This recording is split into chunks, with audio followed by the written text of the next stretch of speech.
अब एनडीए को बिहार में नहीं मिलेगा 40 सीट। 40 सीट जीतने का सपना रह गया अधूरा। सीट शेयरिंग से पहले एनडीए गठबंधन बिखर गया। नमस्कार, मैं हूं रिपु मिश्र, आप देख रहे हैं चंपारण मिरर। आज की बड़ी खबर है, एनडीए में सीट बंटवारा शुरू होने से पहले ही टूट पड़ गई। बिहार में एनडीए असफल। बिहार में एनडीए गठबंधन में टूट और बगावत के सुर निकलने लगे।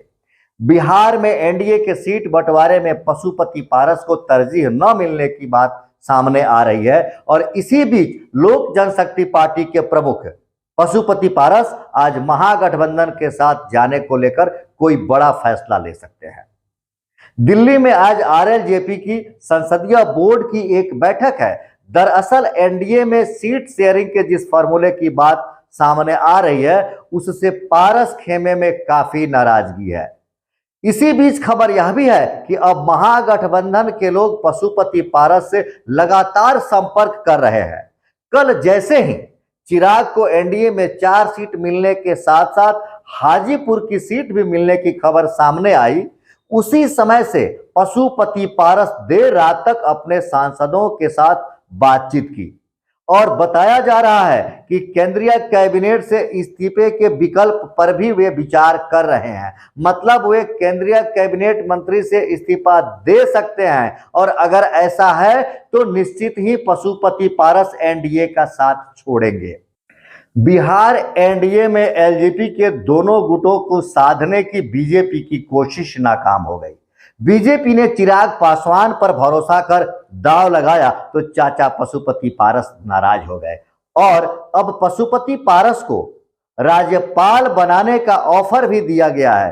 तो सूत्रों की माने तो जो बात निकलकर सामने आ रही है, पशुपति पारस राज्यपाल जैसे बड़े ऑफर को भी ठुकरा दिए हैं और अब वे कुछ बड़ा करने की प्लान कर रहे हैं। राष्ट्रीय लोक जनशक्ति पार्टी ने एनडीए छोड़ने के संकेत भी दे दिए हैं। तो भारतीय जनता पार्टी की जो कोशिश थी बिहार में 40 की 40 सीट जीतने की, अब उसके अपने ही साथी छोड़ रहे हैं। जिन गठबंधनों के भरोसे, जिन जातीय समीकरण के भरोसे भारतीय जनता पार्टी बिहार की 40 सीट को साधने की कोशिश कर रही थी, अब वह जातीय समीकरण भी टूटता हुआ नजर आ रहा है।